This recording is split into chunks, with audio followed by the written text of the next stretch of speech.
nice. Thank you very much for your time and everything.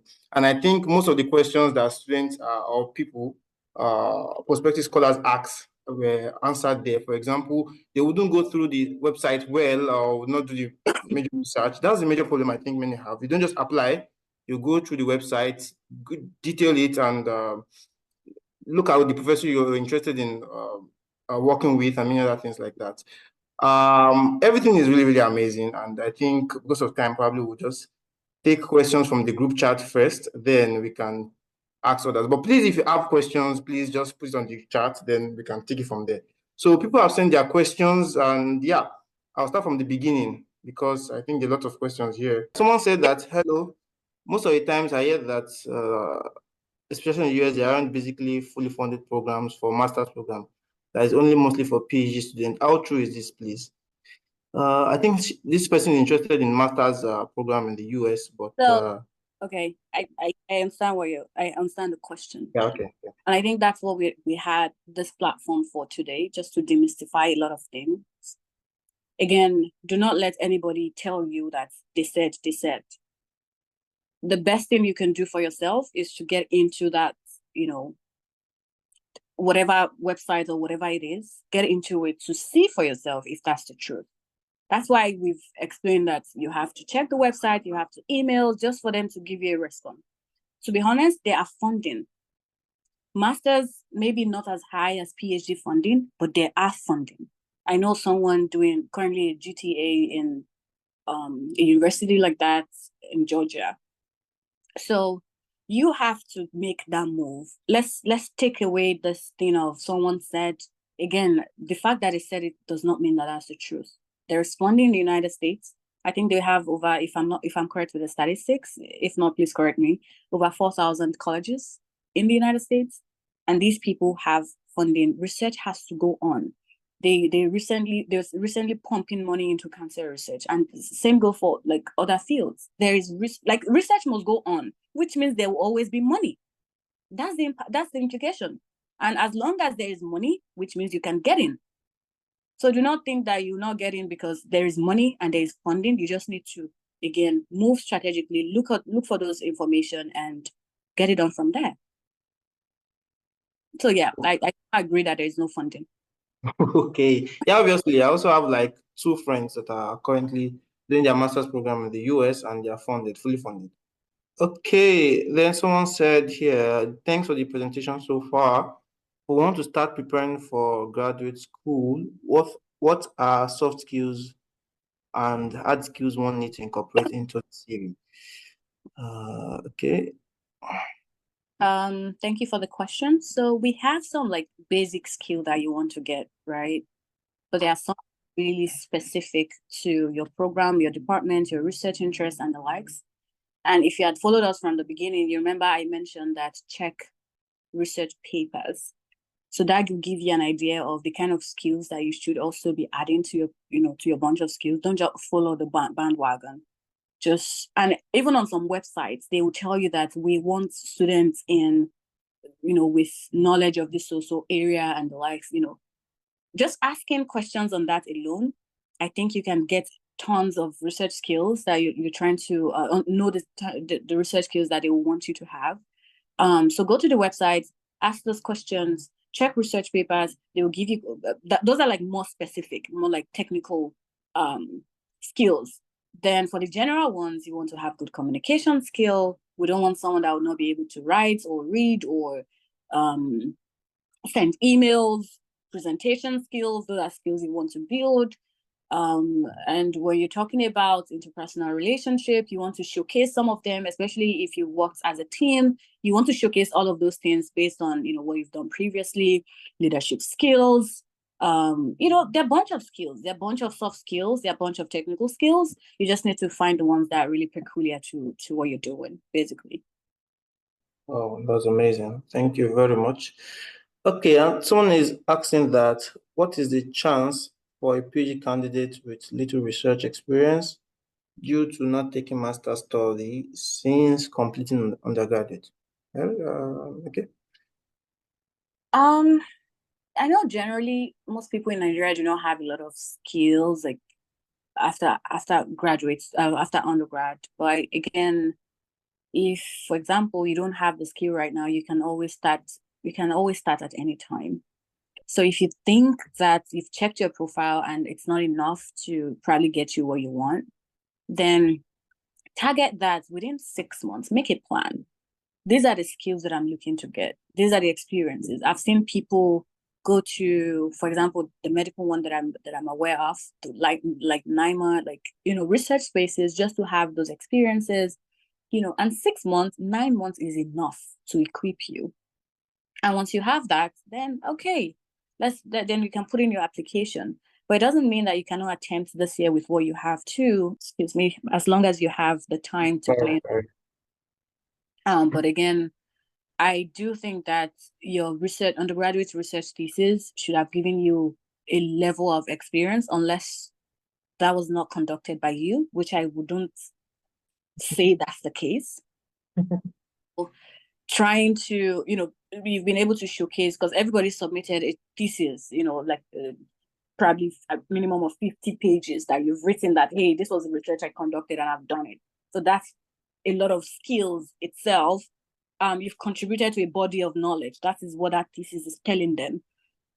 You've had, like, maybe after graduation, you've had some work experience. Those are some other skills.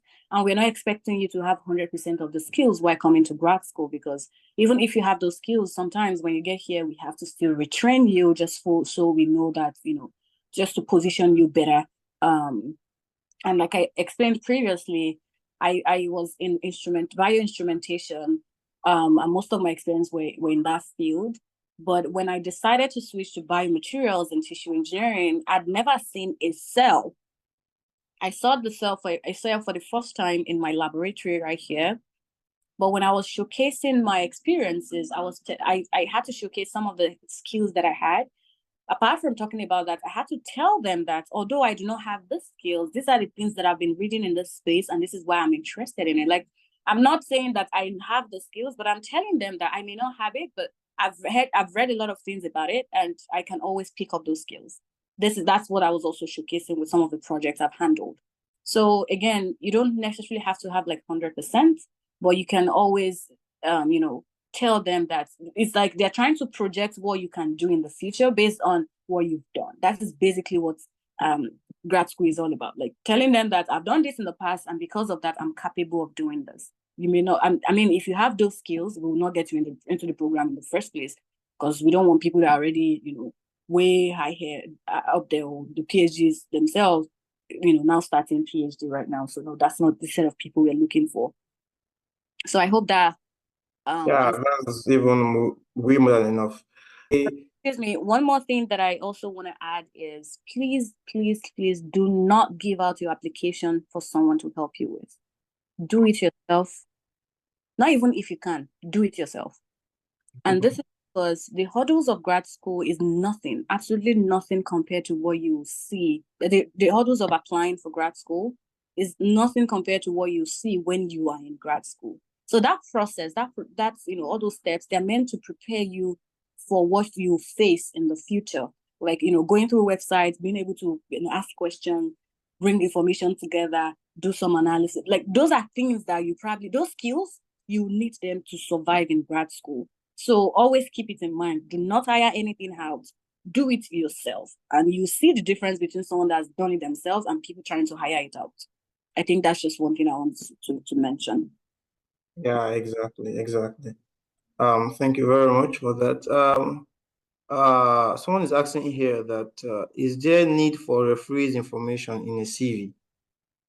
I really do not recommend having referee information in your CV, because when you're applying already, they have like the section where you include your recommenders. So there is no need having available on request. To me, that's not nothing to include. So just fill it in your application and take it out of your resume, or your CV rather, and don't have it there. Okay.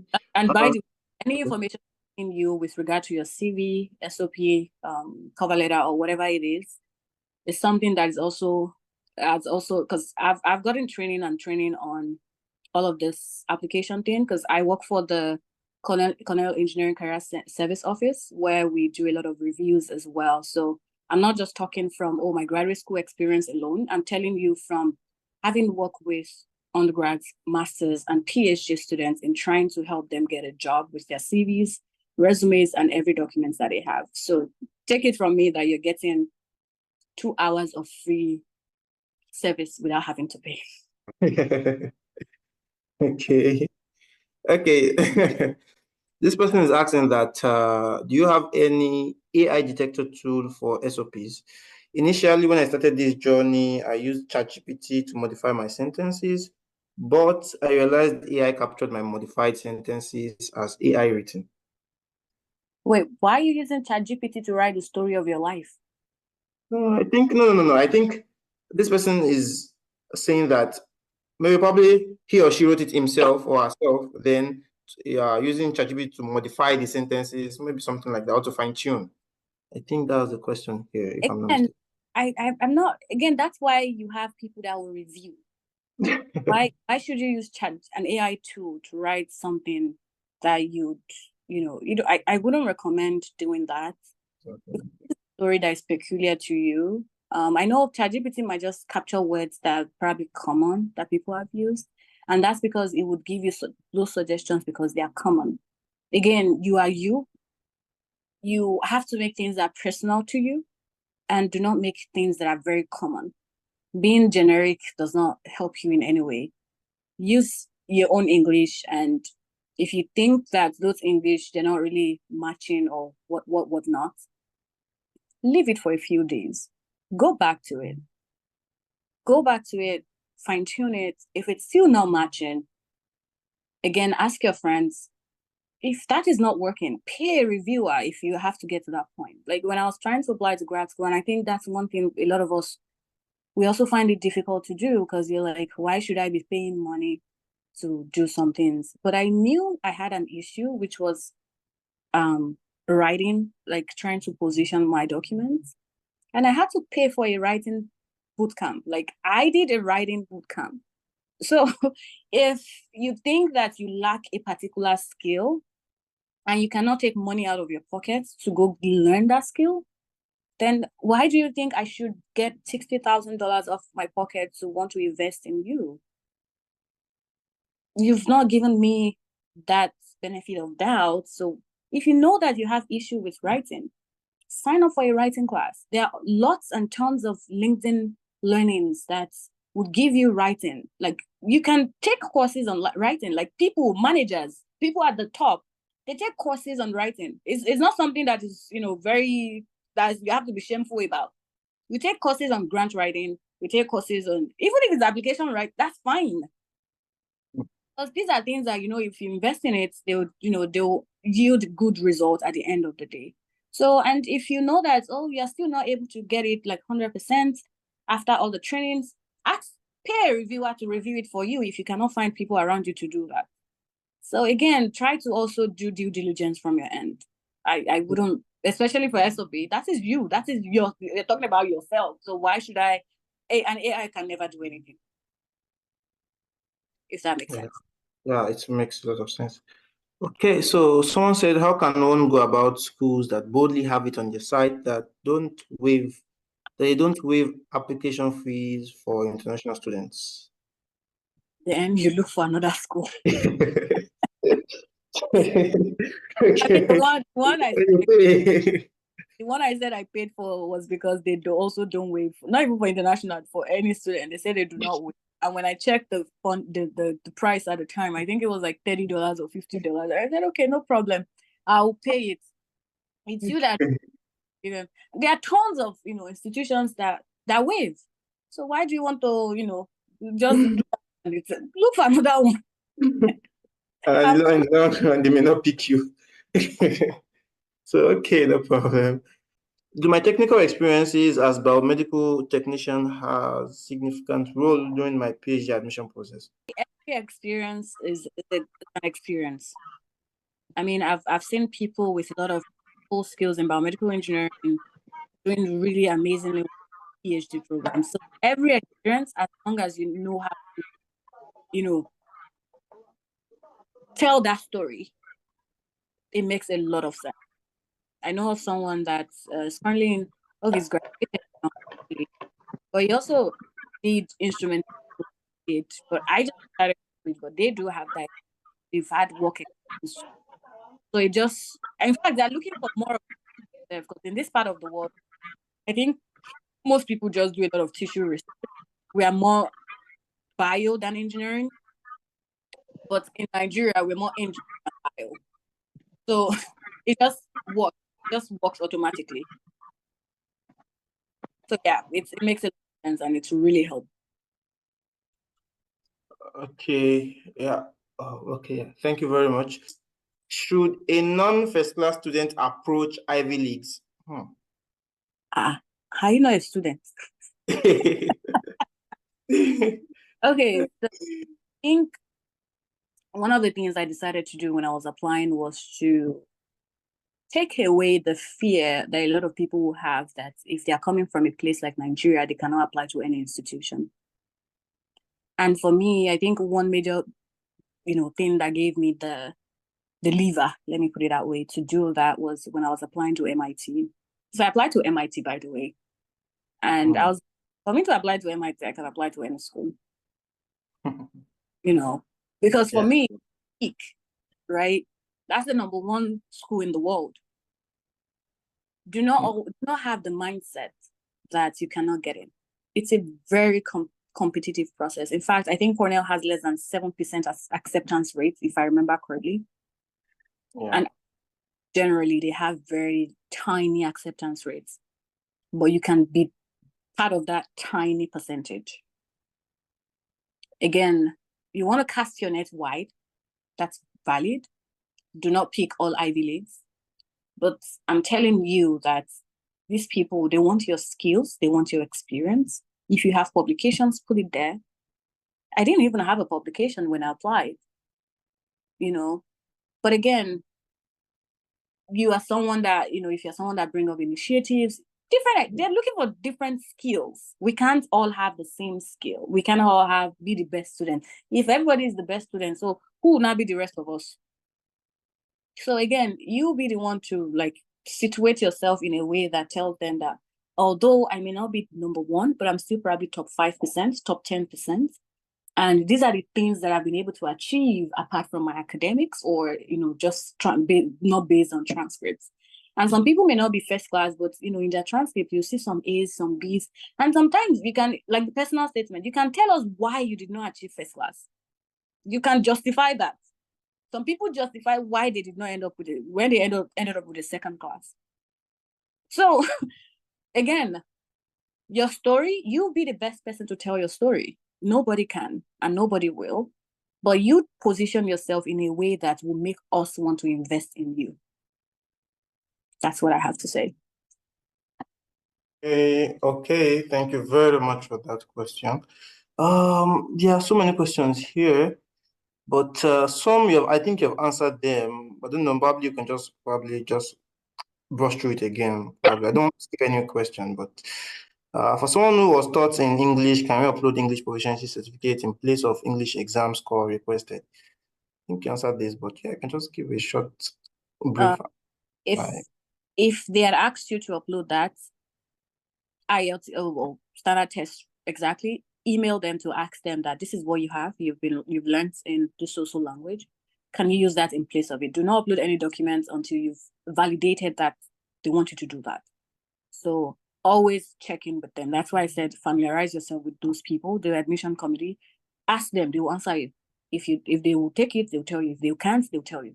But always ask questions. Yep. Okay. Please, I would like to ask about SOPs and CVs for each school. Do I need to realign part-time or just tailor to the program and then submit? What does it mean part-time? I'm still trying to understand, in fact. Every time. I need to realign.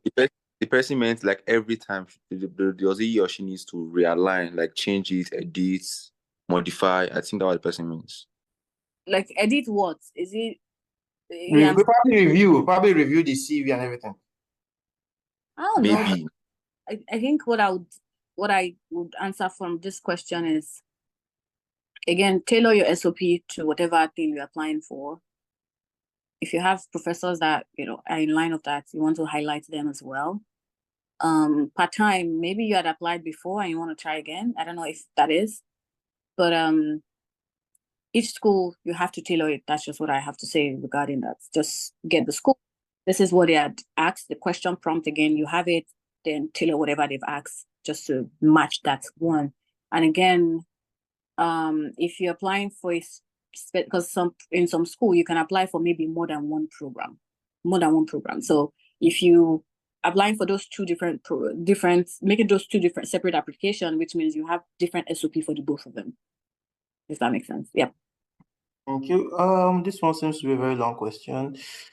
I have a 4.42 over 5.0 in biomedical technology, and I started my application for Cornell Biomedical Engineering and a couple of other schools, PhD program. But the problem is I don't have my specific lab or program I'd want to go into. I love data analytics, but I don't know if I'm good enough for computational biology and bioinformatics. What is the question here exactly? So I understand the question actually. Okay. The problem here is you've already said you're not good enough for it before even starting the process. Do not condemn yourself before you even get started, because that itself is demoralizing. That is one. The second thing is 4.42 or 5. So I think, okay, let me also put it out there.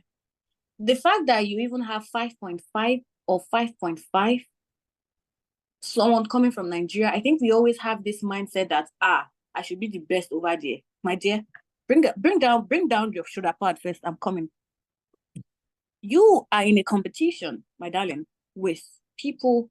Most of them, they probably have less than 0.01% from that GPA. So if you're talking about GPA, they compete with you.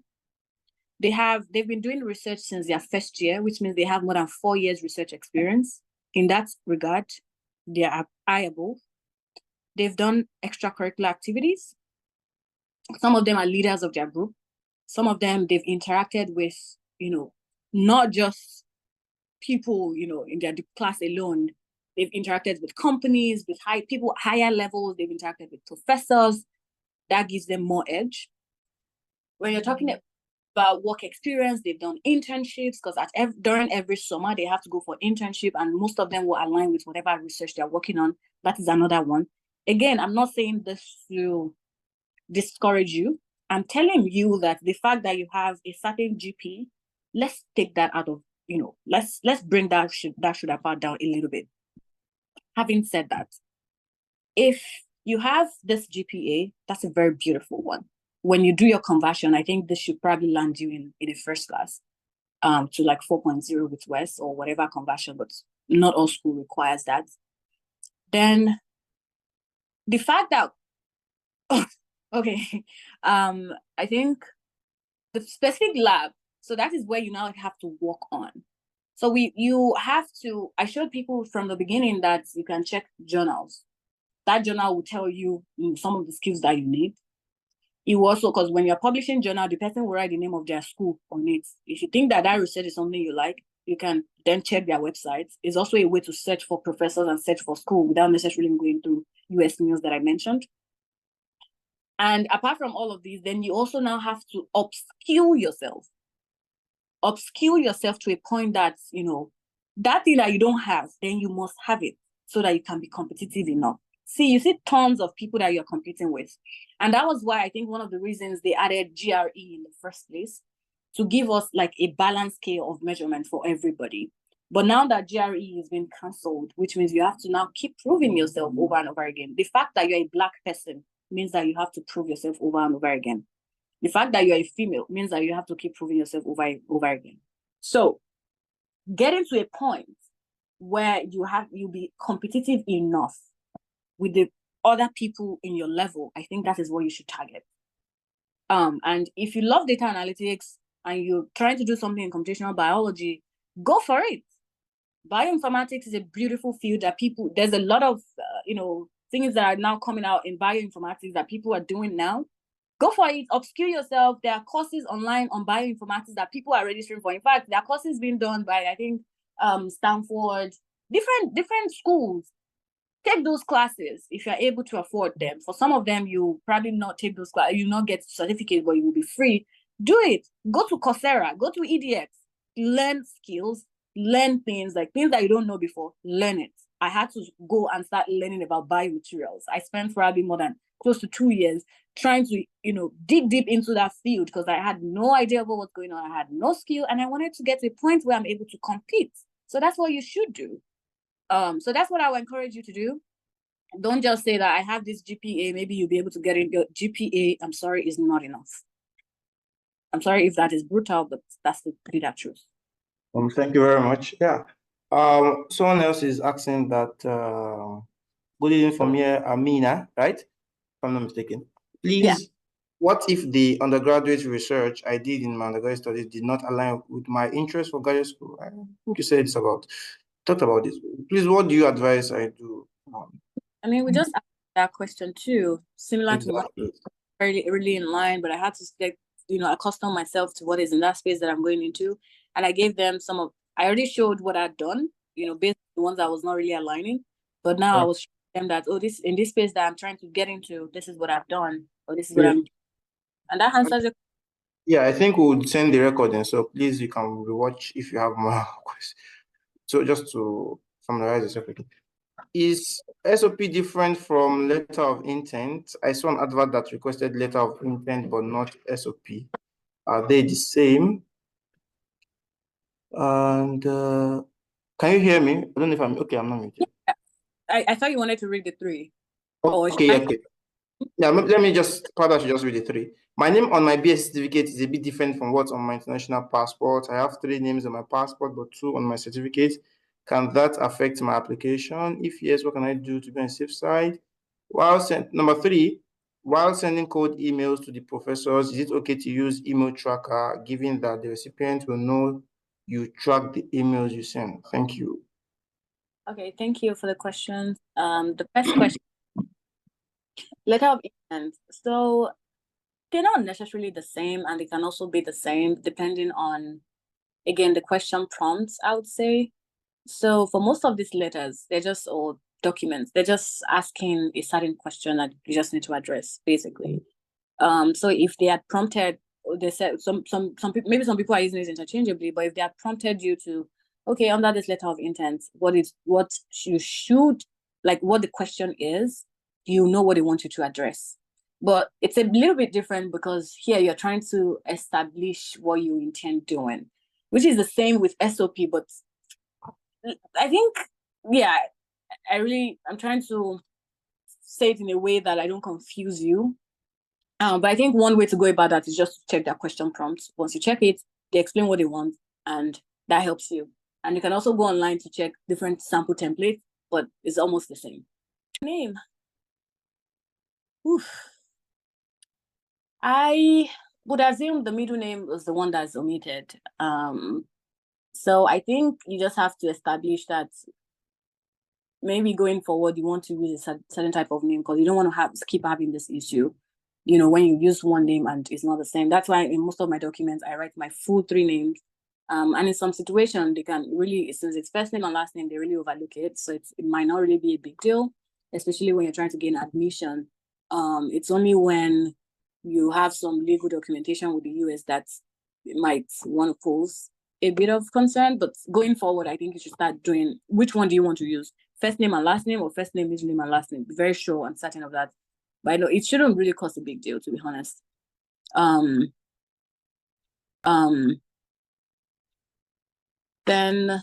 again, email tracker. Yeah, the third one is about email tracker. I'm sorry, I do not have any response to this one. Email tracker. Oof, you want to track emails? Why do you want to track it? So that they can respond? The fact that you're tracking it does not mean they will respond to you now. Does it? Scholar Matt, if you don't mind, I could say a bit on that email tracker. Okay, because I'm not really familiar with it. Yeah, I mean, I use it myself anyway. Some of us, we are very curious about knowing if a professor viewed the email or not. So that's why we use email tracker. And sometimes the number of time the professor view it, because sometimes you send code email to a professor, the professor will not respond, but you discover that the professor keep viewing it over and over and over again. That alone could give you joy. So that, okay, maybe this professor dream me That's how and you, not. how you guys. So yeah, So that's I how we think what know the if person a professor view our email or not. But yeah, for the email tracker, I think generally it's two-way. Before you send your email, under the email tracker, you could actually remove the notification that the professor will see it. That is one. Secondly, if you are using like a subscribed version, back then when I was applying, I didn't use a subscribed version, but later I use a subscribed version. So if you are using a subscribed version, it automatically remove. But if you are not using a subscribed version, you can remove it under the page of your email before sending it. But I don't think the professor, at the end of it all, they don't really care much about they hardly even have time to read your email, talk less of noticing whether you are using a mail tracker or not. So I don't think it's much of a problem if you want to use a mail tracker, if you're a curious person. Because I used it anyway. Yeah, thank you, Scholar, for your You guys cannot just be confident that they will just check it.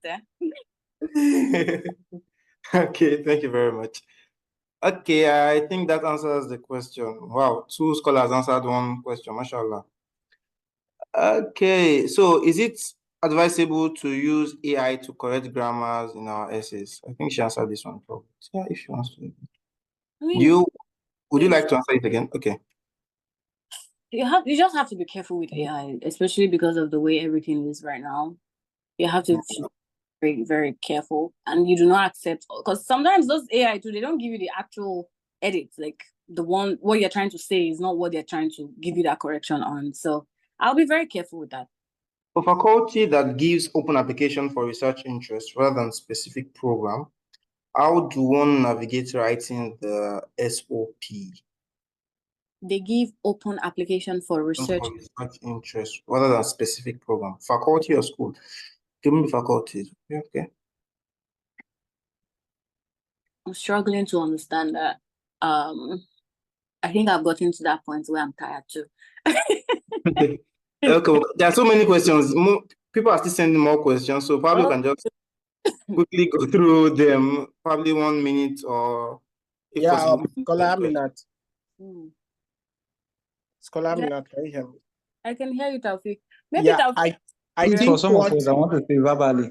I think what the person is asking is some of the professors that do advertise position that will ask you to send them an email.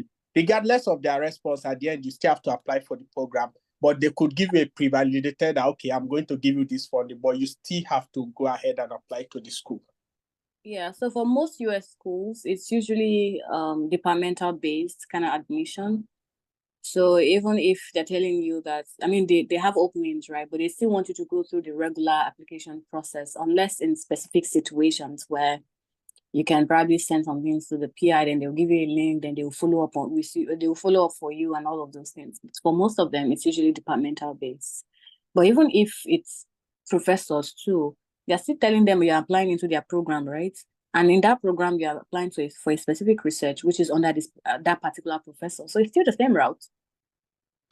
I had my BSc Edu in Economics and Education and NC in Economics and Mathematics. I would really appreciate any guideline in this regard for master program. What do you want to do, master? Okay, please just answer if you can. Okay, so I think when you're talking about STEM field, that's actually my forte. But talking about economics, mathematics, I would assume there will probably be some courses that the person can do. But yeah, I don't really have a lot of knowledge in economics field. So I would just recommend you probably check online or ask people in that space. Again, if you're looking for mentors too, you want to look for people that are in your space. Because me, as for example, I may not necessarily know a lot of things in humanities. I'm mostly in STEM field, so yeah. Okay, thank you very much for that. Good evening. Thanks for your time. Please, I would like your insight about this. Do you think it's okay to include an unpublished paper as under review in a CV, even when you have no idea of when it will be published? Is your CV, is that paper, is it under review?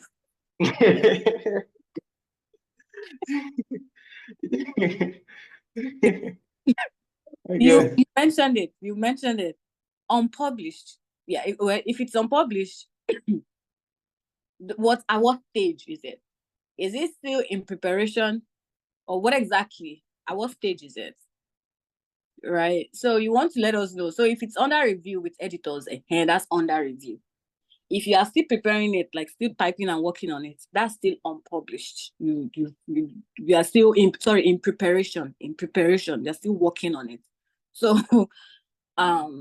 yeah, I know everybody don't jabu us. I mean, please, next question. Okay, is there any funded research program for art and social science equivalent to a master's in social economics? I think the same question above. Yeah, the person should just use US News, like I explained earlier on. Opportunity in that space. I heard from senior colleagues that most schools don't fund my course for graduate programs. Okay. I met some professors in some schools, and most of them responded that they can't assure me of getting funding. So what is your question here? I think, I don't know if you get the question. The head, please. I don't want to answer any head again. I clarified earlier by hearing, then Okay. let's not hearing again. Here we came to establish facts, and we've done that. So let's not hear again. Okay. There is no cost that you will not see funding. Now, I think, do you think we should take those that want to ask questions verbally, or we should call it? Yeah, we can. Please make it brief a bit, so cut of time. I am an undergraduate student, and in terms of CV and stuff, a lot of undergraduates do not have like CV, except the fact that they get their BSc certificate and all this stuff. So how would you advise, or what would you tell to undergraduates in what they can do in terms of engagement that can help them fill their CV in other activities outside the BSc that they have? And secondly, a lot of people do not have access to scholarship, not because they can't apply or they don't have the skill, but because they don't have access to resources. So what resources can you recommend to us so that we can have like access in terms of the information that this scholarship application is open? Thank you. You're welcome. So apart from your BSc, right? Okay, what field are we talking about? Because if I know vividly that if you are in most STEM discipline, you definitely have some experience done through your internship or some thesis. And I think all departments, every field, you guys have thesis done, right? So I want to assume that you gain a considerable level of skill if you've gone through your bachelor's thesis, if you've gone through your internships. You should have those level of skill even before your graduation. So if you can clarify that question, I think that would be helpful. I am a statistics student. I study statistics and I want to explore into data analytics. I'm still an undergraduate. So I'm trying to create that opportunity for me to be ready to seize this kind of opportunities. So what advice would you help me with in terms of how things I can engage in that can help build the right CV for me within that regard? Okay, I see what you mean. I mean, statistics, data analytics, those are beautiful fields. And I'm not specifically in those fields, but I know that when you're talking about data analytics, these guys do a lot of advanced Excel writing of different macros and the likes. I would assume, depending on what you want to do with data analytics for, I know some people, if it's business side, you do a lot of Power BI and the likes. If you're thinking research specific to bio, maybe we'll talk about R programming, we'll talk about learning R, learning MATLAB. Those are statistical tools. But again, it depends on what exactly you're applying it to. So it's more or less subjective. But for our program, I know we do a lot of R programming, we do a lot of Python, we do a lot of MATLAB. So those are skills that will probably be able to help, and we use those things for data analytics too. So I don't know what you're trying to apply it to, but yeah, if you have some of those skills, I think it will be helpful, and it can help you decide on which area you probably want to dive more into, because you want to apply statistical tools to a certain application. Some people do it to the economy, like you can analyze anything. I've seen people analyze data on atmospheric, or the atmosphere, the climate, different areas. It's a very wide field. So you can get skills in that space. And if you do have an idea of what specific you want to go into, I recommend you get a mentor in that space. Mentorship is something that can save you a ton of times. Like something you're supposed to do for 3 years, mentorship can save it and you do it, get it done in 6 months. So find someone in that space that you look up to, let them guide you on some of the things to do. And again, familiarize with yourself online too. Get recent advancements. Always have up-to-date information in that space too. That would really help. Don't just not do anything. Yeah, always make research. I hope that helps. All right. What community or resources would you recommend that gives information about scholarships for us to have access One to? of them that we're doing. This is one of them that we're doing. This is a very high resource that you cannot even. I know UISF does a lot in that space. Like they do so much in that space that, in fact, most of the applicants or the beneficiaries of the seminars, I don't think they can repay them for whatever they do, right? Because these are valuable information that you're already getting. So I'm not sure if you still need some other ones, but there are tons of them on the internet. I've seen webinars online, on Twitter, on LinkedIn, on every platform doing that, sharing resources, having drives. Like they even shared link to hard drives just so you have templates. And yeah, there are tons of resources. You just need to get yourself out there and try to get those resources. Next question, I guess. Okay, thank you so much. Yeah, I hope that answers the question of Salman. Yeah, next question is Joshua Favor. So please unmute yourself and ask the question. Joshua Favor.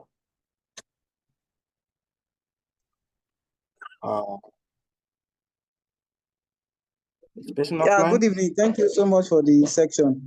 So my question goes just, for example, for each of those schools, that they will list a set of requirements as regards SOP.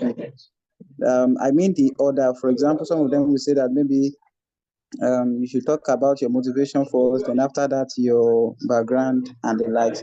Now, do we need to reorder our SOP per time, or so far it is tailored to that program, we can just submit that one?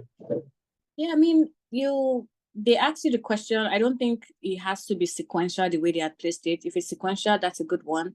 But if not, the way you tell your story will depend, But ensuring that you answer the questions, that's the most important thing. You have to answer it.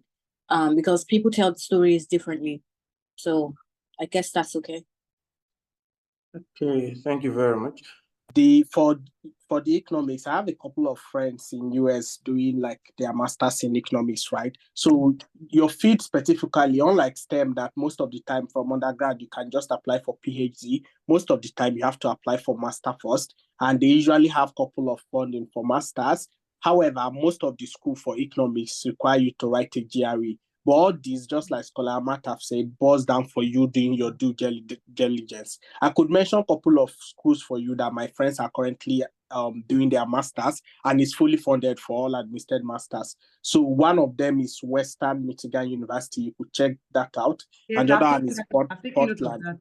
Yeah, you could check them out. Yeah, you're welcome. Oh, thank you so much, scholars. Thank you so much for clarifying and answering our question. The next person here is Iyanu Oluwa Omidiji, if I'm not mistaken. Please forgive me if I'm not pronouncing your name well, but you can ask your question now. Yes, you pronounce it well. Thank you for the privilege to ask the question. So my question goes thus. I am a recent graduate of aerospace, and in crafting my CV, my teaching experience and work experience is not as good as I expect. Like seeing other people's CV, their teaching and work experience is good enough, but mine is still infant. So, and I want to know the peculiarity of teaching experience and work experience in applications, so that I don't know the next step to go now. If I should go to a firm to start work in order to build my work experience. So I need clarification on that, because due to my course to get an airline for experience. It is not a small thing here, it's a bit hard. So I need you to guide me on the teaching experience and work experience. Thank you. Okay. Thank you for that beautiful question. So I want to assume you have teaching experience, right? I just want to clarify that. Just say yes or no. No. Okay. No work experience? I have the one I did during my internship.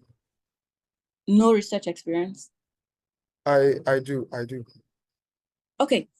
I mean, there are different funding options. You don't have to be a teaching assistant. You could be a research assistant. It's not very cast in stone. And one thing, I've actually worked with someone before who also graduated in aeronautics or aerospace, and they had little to no experience in, any of the research or whatever. But I tell you, we're able to build a very beautiful profile in like less than 5 months. But it takes a lot of intentionality and trying to work to upskill yourself. If you have work experience, I think that's a good one. If you have research experience, that's even more beautiful. But just trying to see how you can situate yourself in a way that you tell them that this is what I've done and this is what I'm looking to do. That's what we want. Like, it doesn't have to be the way that every other person is doing their own. You may not get a teaching role. That's okay. Right? So again, just like I've said before, one thing we did for the person actually was we looked for the same way, look for a paper. We looked for it. What is the paper saying? We got it. Asked questions online. We got a response. And based on that, we started reworking their whole application. And it worked. See, CV, forget you have your own peculiar, skill and that makes it better, that you can position in such a way that they will not want to even do away with you. Do you understand? So don't let anybody say that they have 1,000,001 things. That's okay. That's fine for them. But your own, you guys have different experience. You guys have different factors that are affecting you. So don't let whatever that they have put there to affect whatever you're going to say about yourself, if that makes sense. So just try to upskill yourself, re-strategize, make a plan of 3 months. In 3 months, this is what I want to do, and this is what I want to, this is how I want to apply it. I think most people get confused when they're trying to pick a research that they want to work in because they're like, oh, I'm not skilled enough, or what do I do? Well, it's because we are not even reading enough. If you read enough, you know that there are several ways, millions of ways that you can apply. I think at the time, just one typical example, the person was already learning, it was even MBA, and their MBA was focused on information technology or something IT, something techie. And they had an undergrad in aerospace. And we were like, okay, what if, because they're going into techie, they can take more tech skills, take up more tech skills, like doing machine learning, doing Python, like starting from Python, learning machine learning and, things like that. And once they learn that, they can then apply those solutions, applying technological solutions to aerospace problems. We've already identified the skill and we've already know what we want to apply it for. And that's it. That solved the problem. And because of that, they started taking, based on what we've said, they started taking courses online on Coursera, on, those institutions. They didn't even need to pay anything. They started, getting more knowledge in that space, and that helps them eventually. So, making that plan and knowing how to work around that plan, just make your plan and go forward with it. I hope that helps. Okay, ma. Thank you very much for that. Well, please, I have one more question, please. So now in my application process, I was told that you don't send code mail to like 2 professors in the same school. Now, saying different thing, that it will be as if you want to go for one thing, then we are putting a claim to that you're going for a different thing, that it can cause one to lose admission. So now, apart from that, like if I want to apply for up to 20 schools, can I do that? Like applying to more schools, is there a way it can affect my application process as much as I want to apply? Thank you. Okay. The thing is, in the US, we barely do applying through professors, actually. We barely do that. So in Canada, that's when they will say, oh, you must mail a professor and everything. US, in fact, I did not mail one person, not single one thing. I did not mail any faculty. So for us, it's not really a requirement, right? Does it mean that you cannot email them? You can. So, but cold emailing, quote and unquote, Tawfiq can attest to this. It's not something that we do. But if you had met them at a conference or something like that, and you want to now email them and say, oh, you're applying, yeah, it's different, but it's just cold emailing. And you might be lucky enough that they will respond, but they are not even, that's not really what we do. So it's mostly departmental admission in the US here. But you can also email them. But when you're talking about cold emailing them and someone is saying, maybe not necessarily, but again, in that school, which program are you trying to apply for? Are you applying to 2 programs, 3 programs, or 4 or 5 research areas, different research areas? So you have to be very strategic in whatever you're doing. Like, I don't think if I say I'm going for biomaterials and tissue engineering, then I start emailing professors in bioinstrumentation, but in my SOP, I'd written it there that it's biomaterials and tissue engineering. The both of them they do not really go in line, if you understand what I mean. So yeah, we don't really do that. Actually, we don't do that here. But if you email them, I think it's actually fine, because sometimes they actually do converse. Those people have conversations. And it just reminded me of a time when someone had cold emailed me to work for me in my research lab as an undergrad. And I was just saying it in the office, and I realized that they had also cold emailed one of my colleagues too in the same laboratory. In the same laboratory. It was very funny, because sometimes conversation can just come up and they will have that conversation. I'm just giving you a typical small example of what had happened to me as well. So pretty much, I hope that answers your question. Yes, thank you very much. I really appreciate Thank you very much for that clarification. Thank you so much. Okay, Oyemi Kudus, can you please ask your question? Thank you very much for this session so far. But my questions are the publications, right? I saw in a particular CV that the person wrote, what was it called? The person wrote publications like peer-reviewed journals that are submitted, like a paper that is being submitted to a peer-reviewed journal that is currently not even under review or anything. But he said the manuscript submitted for the peer-reviewed journal. So is it appropriate to do that? Because I learned that the speaker said that what's the stage? So I was confused, because it's currently in my CV that I submitted my paper for publication, but yet it is not even anything is being done currently. Then secondly, is it okay to include online courses that I took? Because I saw in another CV from someone in my field that for instance, I'm a statistics student, like I'm a graduate of statistics department. So the person included in their CV that he took a course on Azure big data analysis, then he took another course on machine learning and the likes. So I don't know if it is okay to do that. Then thirdly, my last question is that for some of us that just graduated, we do not have our transcript right now. And then the statement of result as well has not been given to us, and even the certificates. So in this situation that I am right now, I'm interested in applying in this for 2025 cycle. So what do you suggest that we do? Thank you very much. Regarding your transcript, I think I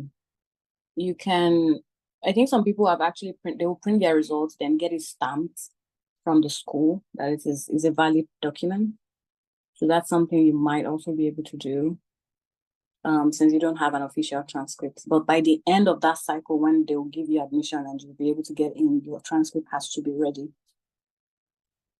Then the first question, okay, maybe you misunderstood me. So people include journals that they've submitted, it's manuscript submitted to this social journal. In preparation, manuscript in preparation. Under review, manuscript under review. Like you have different ongoing process that you write for whatever you have submitted, right? But I think for the other person, I was just like, are you sure that has been submitted? Because I might have an idea of what exactly was going on with that one. But if you had actually submitted, why not? Submitted is under review. That's a good one to write in there. You can always include that in your CV. Then I think the third question, what was it again? Sorry. I think that was when you answered first, the transcript, right? The second one. The second question was about like machine learning. Then I have the certifications. Yeah. The what? Online certification, the MOCs. Okay. Of course, you can have online certifications in your CV as long as it's relevant to whatever application you're trying to do. So if you're having Azure and the likes, and you're probably applying for things in computer science like security and the likes, why not? You can always have it. Like that's why you're upskilling, you're increasing your of that specific field, so you can include it because maybe you didn't have that knowledge in your undergrad and you're trying to improve yourself to just be able to fit into that space. So why not? You can include it. And I think I'd mentioned before as well that if you're taking classes that even with jobs that maybe I'm trying to do biomaterials, which was what I did too. I did biomaterials in my undergrad, but I didn't have, research or experience in that in my undergrad.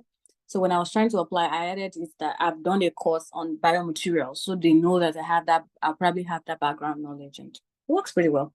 But just don't put a lot of online courses that are not relevant. Everything has to be relevant. Awali Ibrahim, can you unmute so you can ask your question? Okay, please, can I confirm if I'm being heard? Yeah, we can hear you. Okay. Thank you very much for this section. I'm grateful. My question is, do you think short online courses are sufficient to make up for research experience deficiencies? For example, I'm an industrial chemist and I have been professionally around the energy sector for a while now, that is petrochemical specifically.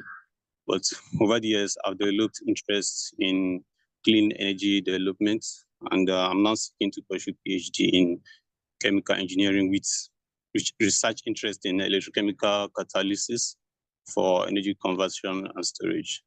So because of this, my new developed interest, I've been deeply upskilling through MOOCs in hydrogen and fuel cells technologies, which is a more specific area of this my research interest I've mentioned. But because I've not been in academic environment for a while now, I've not engaged in actual research within this area to have enhanced my experience. So are short courses sufficient as bridge for closing research or academic gaps? Thank you for that wonderful question. So if you're able to do internship, even if it is 3 months in that space that you're looking at, I think that's like one of the best things that you can do. But if you know that you're not in a position to do that, or maybe you're not able to do that, I'm not saying those courses can replace it, but if you look at those courses as something that would have given you a background knowledge, and when they're trying to teach you the practical one, may not give you a problem. So they can look at it from that angle. It doesn't mean we'll replace it, because it cannot replace it. But we can look at it the way that you already have the background knowledge based on those classes, on those courses, and because of that, you should have an idea of what's going to happen in practical situations. So if you're able to do internships to get you more hands-on experience, that's a good one. If not, the courses will help, and just understanding what's going on in your research space. Even if you're not playing in that space, just try to keep yourself abreast of whatever updates is ongoing. The ongoing research in that field, I think, will really help you. Oh, that's very helpful. Thank you very much. But as regards internship, there are not many, even if there is at all, any companies within Nigeria that is operating within that space, that is electrochemical energy. And but then, yeah, go on, please. Sorry about that. Okay. But then, I thought came to my mind recently about collaborating with somebody in academics line doing research in that area, but I just don't know if that is possible or the way to go around it. And as someone that is not actively engaged in academia right now, I mean, is it possible to collaborate with someone in academia to, work on projects and maybe even make publications? I mean, research is research. If you're doing it from work space, if you're doing it from academic or being in school, research is research. Most important to get the job done, irrespective of who you're collaborating with. And I think you also just brought something up. Like, I know some people even collaborate with, if you don't have the resources back home, they collaborate with people here just so they gain experience that you're talking about. And that could also be one thing that you mentioned in your SOP, that's the reason why you want to study outside of study in the US, for example. We don't have that facility in Nigeria. And I believe that when I come here, I'll learn all of those things. That's even give you a better edge over some other people. So you just need to, be able to tell them that, okay, this is it. This is what I've been doing in that space. And this is what I'm looking to do. But because of that, they also understand that, coming from developing countries, there are some opportunities that are not really open to. So when they see enthusiastic people, when they see that really a lot of things in that space, for them it's like, oh, we just have to support this person. Yeah, I hope that helps. That's very, very helpful. Thank you very much. I'll have to rewatch this webinar again. Thank you very much. Assalamu alaikum. Thank you so much, Scholar Amina. Thank you so much for answering all the questions. Okay, Aishat Adisa, can you please unmute so you can ask your question? Good evening. Good evening. Thank you for the insightful session. I have about 2 questions. The first is, I am interested in regulatory affairs, food regulation. And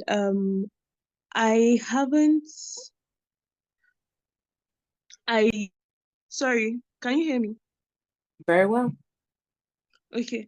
My undergraduate research wasn't related to that, but I'm really interested in food regulation. I have done my undergraduate internship with regulatory organization. I'm currently doing another internship with a regulatory organization. Do I have to put my undergraduate thesis topic in my CV since it is not related to regulation? That's the question I have. Is it the same field? Yes, I'm a food science graduate. Okay, and you're doing regulatory? Yes, I'm interested in regulatory affairs, food safety, especially in regulatory affairs. But my undergraduate topic was on new food development. So why can't your undergraduate thesis motivate why you want to go for a regulatory course? Isn't that the best thing to do? I mean, I'm asking, can I add my topic to my CV? Of course, yes. Because you have to talk about that experience. Because I would think about it like that experience gave you an idea on, you have shortcomings in regulatory things that are going on in food space in Nigeria or in Africa, and you're trying to key into that space. And because of that, you're now going to, you started working with a regulatory firm where you've gained multiple experience. To be honest, that's a beautiful SOP, one of the best that I can think of right now. Okay. Sorry, I have another question, if you don't mind. Please carry on. Okay. So since I can't hear you again. No, you're now on mute. I'm so sorry. I'm sorry. And I want to ask, since I do not have research experience in the regulatory space, it's just work experience. Is it and I haven't seen anybody so far within Nigeria that has done research on that. How easy is it to collaborate with people outside Nigeria to work on research while also applying for graduate school? My sister, you are getting an experience from the source. Like, because I believe when you're working in the industry, that is where most of these things are applicable. But you're bothered about the other areas where you can get it from. I think the way I think about it is that working in that industry, a regulatory firm, like where those regulations, where everything is happening, is taking place, that is from the source. So why are you so bothered about research experience from that place? So one thing, again, you can do is your undergraduate research thesis, that is a research experience that has exposed you to some other areas that you're not really aware of. And you're now thinking of keying into regulatory. And even if you now want to even do research in that space, that's absolutely okay. The most things you can get is, okay, what is the research people are doing? Again, go look for research papers. Look for research papers, check regulatory or whatever in schools that are doing things on regulatory that you're saying. But to the best of my understanding, regulatories are mostly enacted in the industry, not even in research space. Like we barely have a lot of regulatory activities going on in research, like in school research, but it's more applicable in the industry because you people are making, I would assume that they will make direct regulatory rules that are applied to most of the world, right? So I don't think you should really stress yourself so much on trying to get research experience from academia. Even in that industry, you can still collaborate and make beautiful publications based on your experience, unless there's something I'm not understanding, but to the best of my knowledge. Yeah, sorry for interrupting. I think you've gotten what I mean. I mean, collaborating with people in the industry to do research. That's what I'm trying to say. Industry or academia? You're in the industry collaborating with people in academia, right? Yes. Yeah, you can always, collaborate with them. But again, industry is where everything is happening in regulatory. So I would assume thank you very much. That level of experience than what you think. And again, go online, check papers, check things that people have published in that space. And we need a lot of researchers, even in regulatory or people in the industry, because I know most of the things they are not really well documented.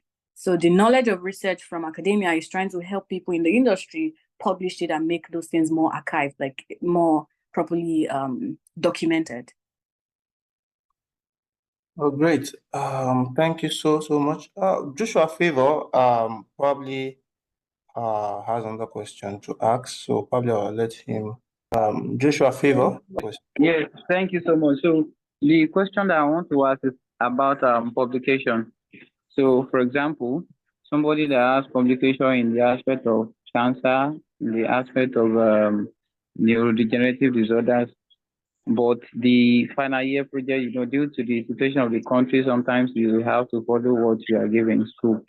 So if the undergraduate project is different, let's say in the area of obesity now, so what do you think? And maybe if that person wants to really go into maybe something like that obesity now due to the undergraduate research, now do you think the publications that he or she has worked on before is actually relevant to that field?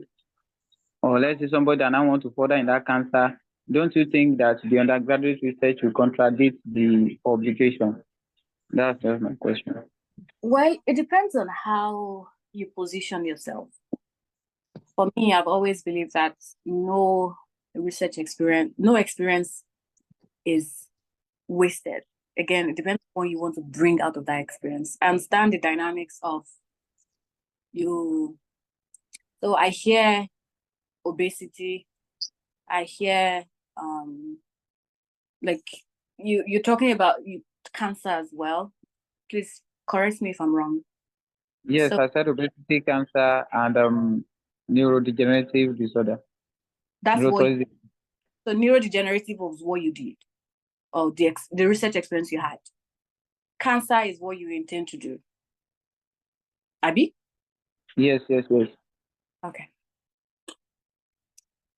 And what exactly have you now done in that cancer area?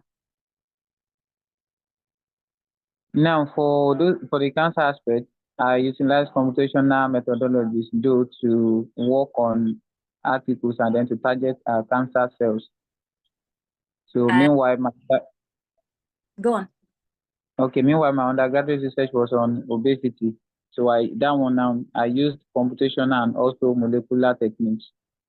Oh, wait. So your undergraduate thesis was on obesity? Yes. Is that not a factor that can also contribute to cancer? Yes, it can contribute to it, but I didn't link it up with it inside the undergraduate research. Why will you not link it up? Okay, pardon my. So when you did your your undergraduate thesis, you gained a lot of skills, if I'm not mistaken. And again, things does not have to relate 100%. It does not have to be 100%. When you did your undergraduate thesis, this was the project you worked on, and this was what you discovered. These were the skills you learned. This was what the outcome of that research was about. And you are still using those same skills in this cancer application that you want to apply to, right?